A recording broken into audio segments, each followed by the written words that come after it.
This is missionary Fred Evans bringing you up-to-date news from the jungles of New Guinea. It is almost a year since we visited New Zealand, and we are grateful to God for that wonderful opportunity extended to us by Pastor Houston and the New Zealand executive to visit you and tell you of the great spiritual awakening in New Guinea. Here now is a brief resume of just what's happened since we returned to the field. January 1965 saw yet another giant step forward by the indigenous Pentecostal Church in New Guinea, as 94 delegates gathered from throughout the Sepik district for their annual conference held not far from headquarters station Maprik. 9 executive members were elected into office by the National Conference. It was very encouraging for the missionaries to be able to sit back for the first time and let the New Guinea Christians conduct their own conference. There are now over 100 Assemblies of God churches in New Guinea. News has just come to hand of the discovery of a tribe of at least 1,000 people in the Sepik district of New Guinea.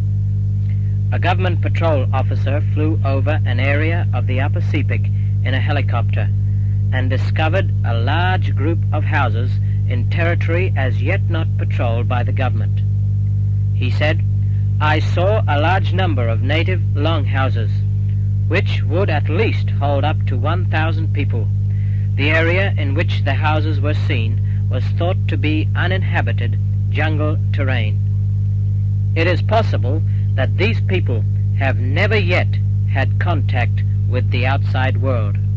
Here now is some news that will interest those who are interested in missionary aviation. Friday, the 30th of April, missionary pilot Ed Lumsdane took off from the coastal town of Wewak, where the Missionary Aviation Fellowship has its base. His destination, Telefomin, a Baptist mission station in the highlands of New Guinea. While flying at 10,000 feet and fully loaded with missionary cargo, the single engine of Ed's plane cut out and stopped. Ed announced over the two-way radio, "Engine failure, I'm going down." He had only 10 minutes before his small Cessna plane would hit the earth. Miraculously, the Lord had provided a small strip of sand on the Sepik River below.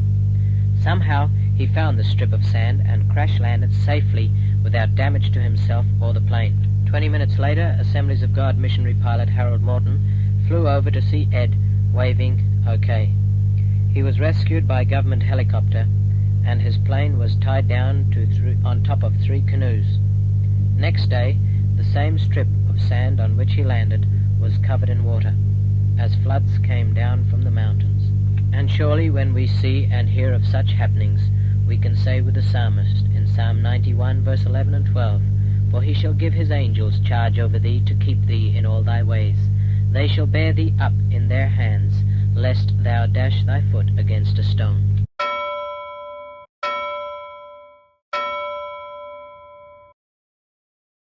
Now for something more personal. As you can hear, I am recording this broadcast from our jungle home right in the village of Kalabu, some 5.5 miles from the nearest government patrol center at Maprik. My wife, Betty, and I live in a house made of native materials cut out of the jungle.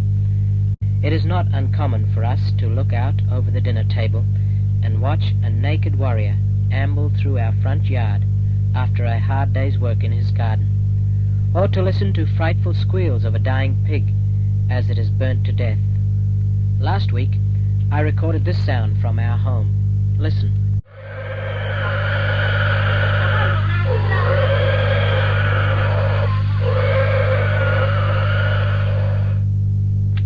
That is the sound of a pig squealing some 500 yards away. On this occasion, the owner of the pig was knocking its teeth out with an axe or stone. The reason? It had dug up his garden during the night. We hear strange and often queer sounds from time to time. If it's not cruelty to a pig, then maybe it's a man shouting. Listen to this recording I took some time ago at a heathen sing-sing. Right before my eyes is a man walking up and down with 3 spears in his hand, with feathers in his hair and flowers, with ashes on his back and on his face, as he dances up and down while the other men watch and listen. He is apparently challenging others to grow bigger yams than he has grown.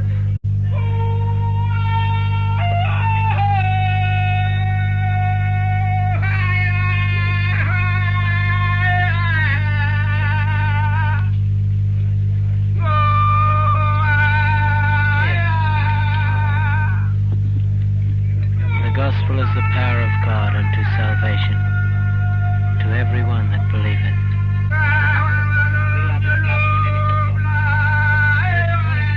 If you listen carefully, you'll hear him slapping his chest as he challenges other men to fight him.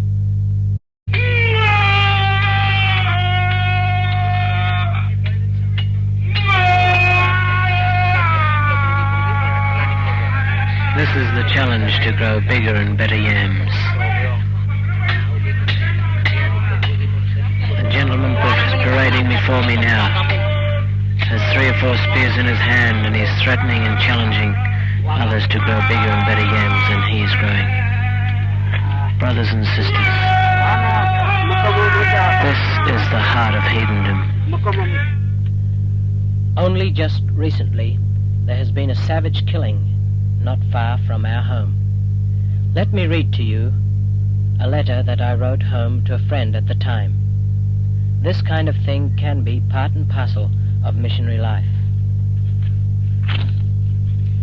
We're so glad you have been praying for us, as recently there was a savage murder just 100 yards from our home. Being the only white folk in the area, we had to act as peacemakers.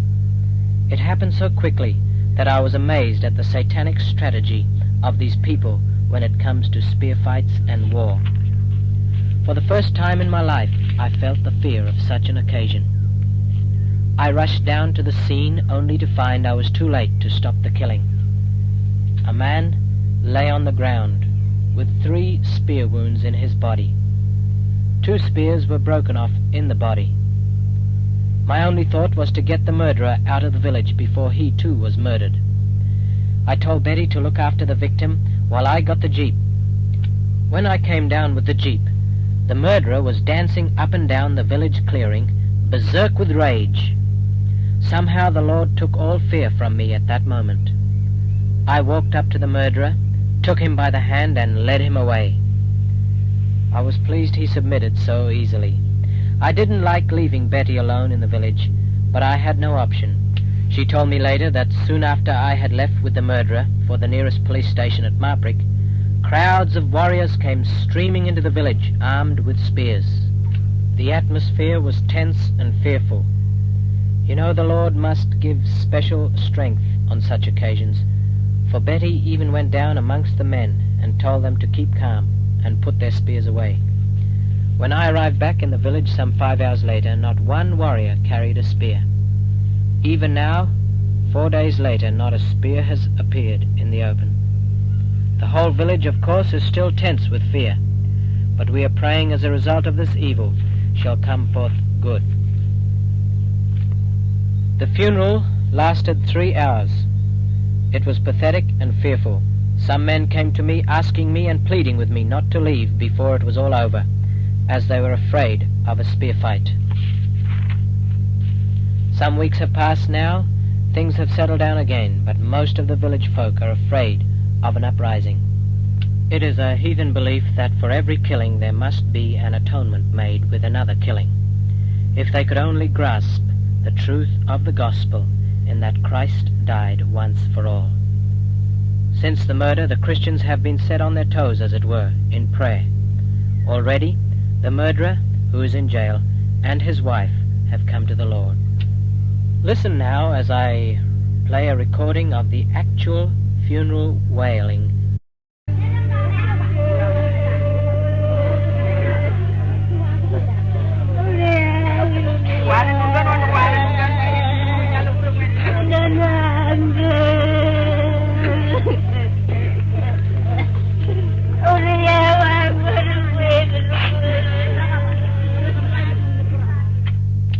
It's tragic, isn't it?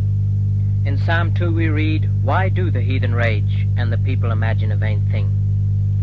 And in verse 8 of that very same chapter we read, "Ask of me, And I shall give thee the heathen for thine inheritance, and the uttermost parts of the earth for thy possession. What an inheritance, Christian young people, to turn the children of darkness into the children of light. I am happy to add my Christian greetings to all our New Zealand friends. What a full and exciting year this has been for me.